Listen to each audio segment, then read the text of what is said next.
She walked into one of the most famous magazines in the world. She sat across from an interviewer. She smiled. She talked about her career, her fans, her future. And then, when the conversation turned to love, she went quiet. Not because she had nothing to say, but because what she didn't say said absolutely everything. This is the story of how BLACKPINK's Lisa confirmed her breakup with one of the wealthiest men on the planet without ever saying a single word.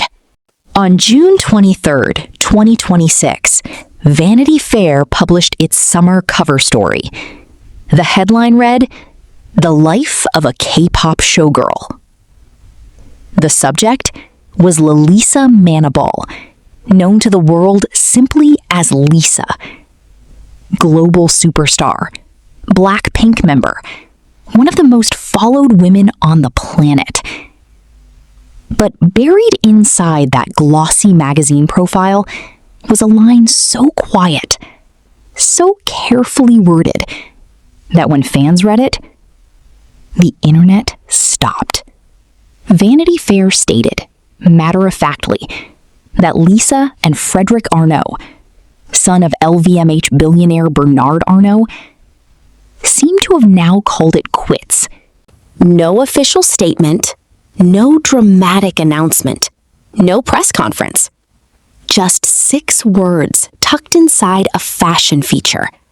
And yet those 6 words sent shockwaves through every corner of K-pop fandom and far beyond.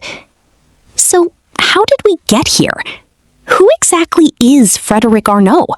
Why did fans react the way they did? And what does that one emotional moment during the interview tell us about where Lisa is right now? Let's go back to the beginning. Chapter 1. The Billionaire and the Pop Star. To understand why this breakup hits so differently, you first need to understand who Frédéric Arnault is, because this wasn't just any relationship. This was arguably the most high-profile romance in modern K-pop history, and it involved one of the richest families on Earth. Frédéric Arnault is 31 years old. He is the 4th son of Bernard Arnault, the French billionaire who chairs and controls LVMH, the luxury conglomerate behind Louis Vuitton, Christian Dior, Givenchy, Bulgari, Dom Perignon, and dozens of other brands that collectively define global luxury. Frederic himself serves as the CEO of Tag Heuer, one of the most prestigious Swiss watch companies in the world. He is, by every measure, the heir to a multi-generational empire worth hundreds of billions of dollars. And somehow, in the summer of 2023, he and Lisa ended up at the same Paris restaurant. That was the first sighting. Just a quiet dinner in Paris, the kind that almost no one notices.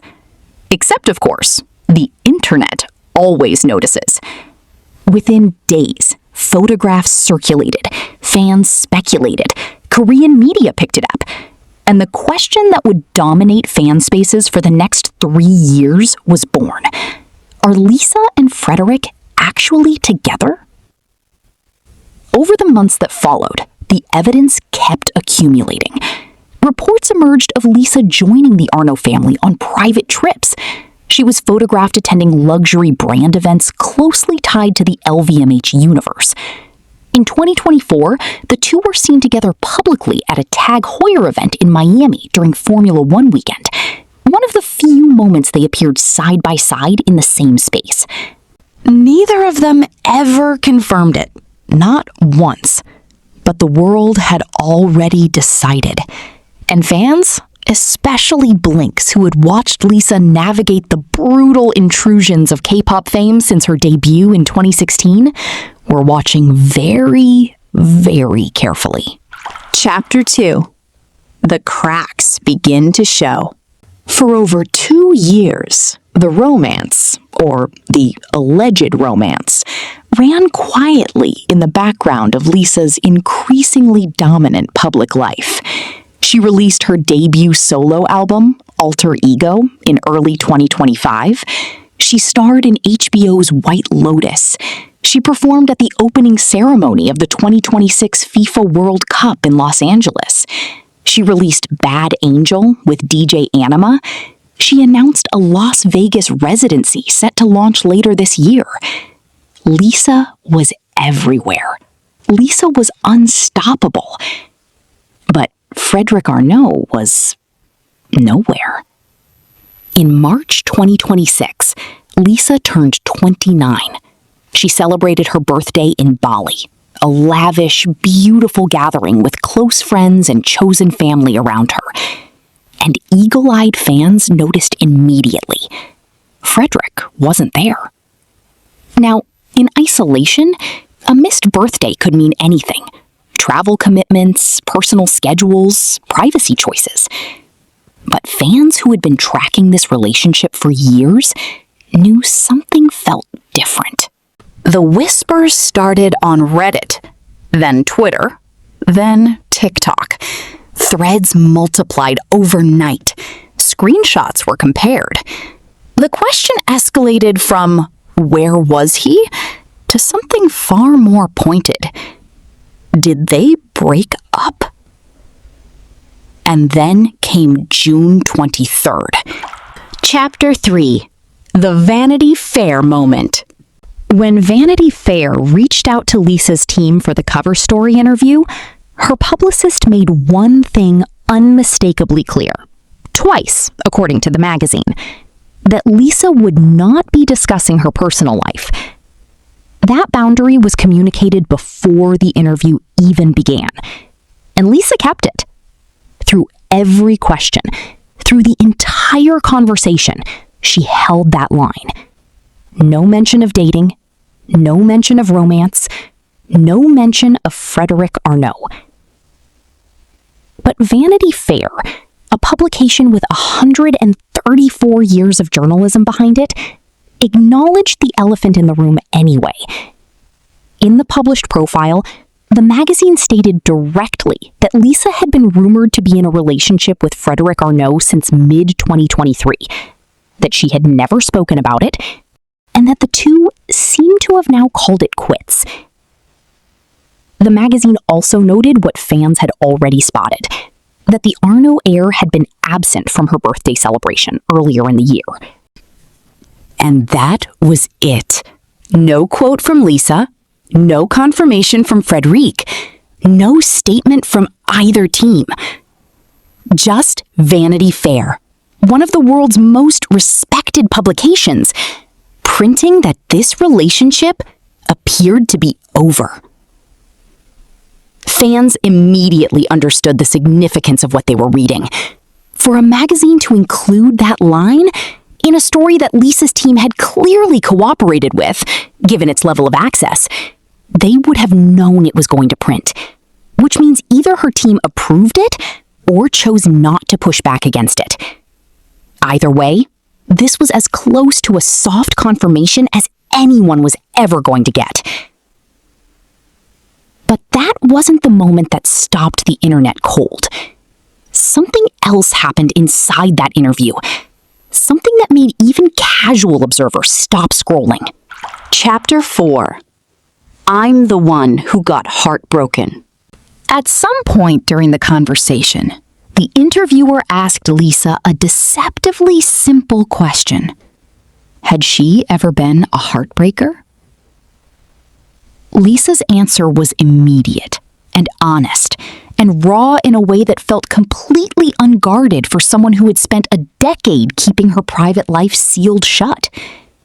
She said, and I want you to hear these words carefully, she said that she was never the one doing the heartbreaking. She was the one who received it. I'm the one who got that a lot, she said. I feel like I got heartbroken a lot. And then, according to Vanity Fair, she became emotional. She couldn't continue the conversation. The topic had to close. Think about that for a moment. This is a woman who has built her entire public persona on confidence, on power, on commanding every stage she walks onto. Lisa doesn't let cracks show. That's not who she is in public. And yet, in a room with a Vanity Fair journalist, she teared up talking about heartbreak. Fans who read that passage didn't just notice it, they felt it. Blinks flooded social media with support. Clips of her past performances took on new emotional weight. The comment sections of her music videos filled with messages that weren't about streaming or chart positions. They were just people saying, "We're sorry. We love you."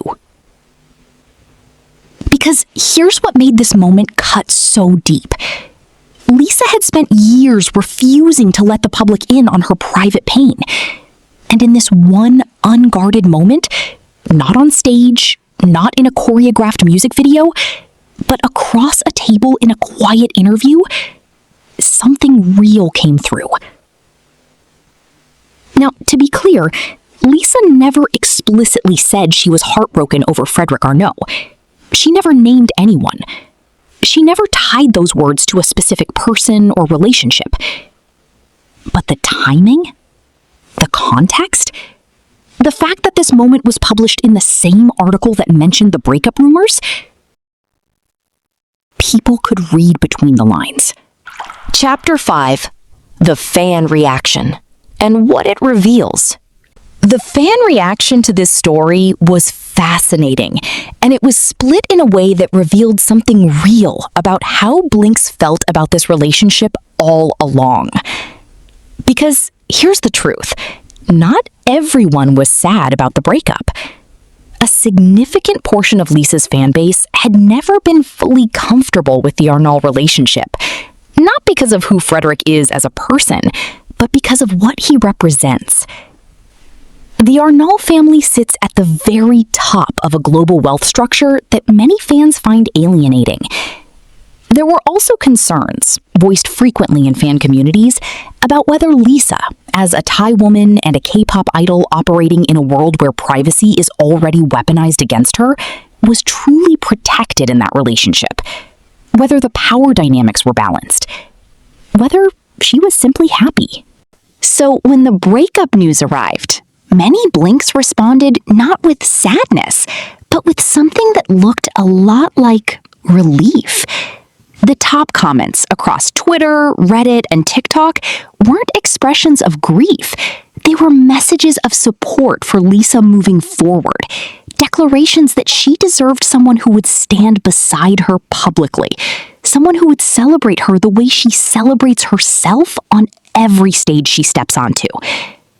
And running through all of it, through every reaction, every fan post, every tearful comment, was the sense that Lisa was okay, that she was choosing herself, that she had walked into Vanity Fair, let them write what they wrote, and then gone right back to building an era that belongs entirely to her.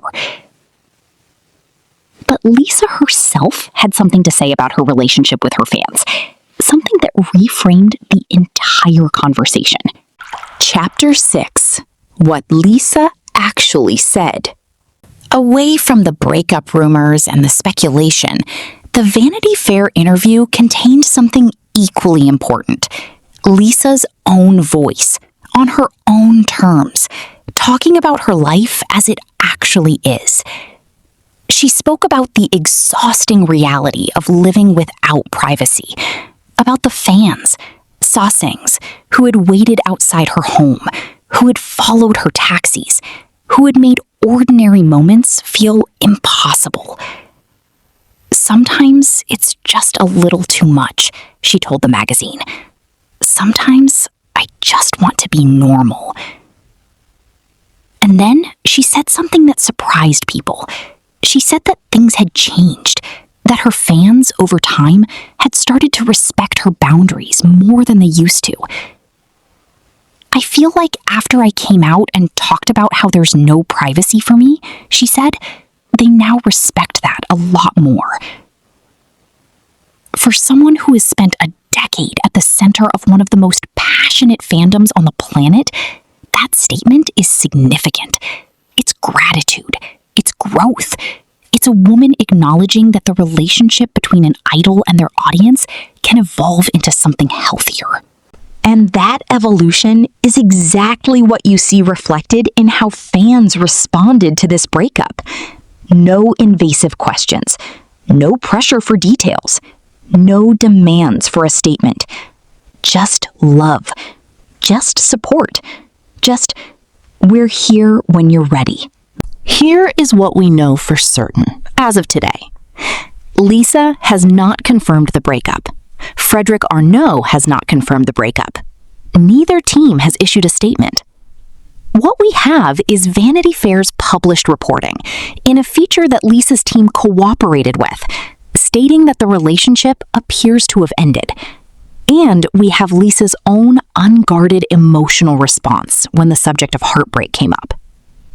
Make of that what you will, but most people watching have already made up their minds. What's undeniable is where Lisa stands right now professionally. She starred in one of the most watched prestige dramas of the year. She performed on a World Cup stage. She has a Las Vegas residency coming. Her music is reaching audiences who never touched K-pop before. Lisa arrived in Korea from Thailand at age 14. She trained for years in a system designed to break people. She debuted with BLACKPINK and became, arguably, the most globally visible K-pop artist alive. She did all of that on her own terms, in her own way, in a language that wasn't her first. And now, at 29, she's walking into Vanity Fair cover stories and speaking about her right to a private life. And the world is finally listening. She said she got heartbroken a lot. But if this story tells us anything, it's that Lisa has never, not once, let heartbreak define her. She just keeps going. She keeps performing. She keeps showing up. And somehow, through all of it, she stays completely herself. Maybe that's the most powerful thing about her. Not the numbers, not the records, not the magazine covers. Just the fact that after everything, she's still standing. Still choosing herself. Still Lisa. Now I want to hear from you. Do you think Lisa deserves to keep her love life completely private? Or do you think fans have a right to know? Drop your thoughts in the comments below. I read every single one. And if this documentary gave you something to think about, if it made you feel something, please take 2 seconds to hit that like button. It genuinely helps this channel more than you know.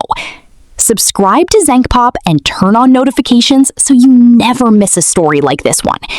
Because on this channel, we don't just cover K-pop news. We tell the stories behind the stories. See you in the next one.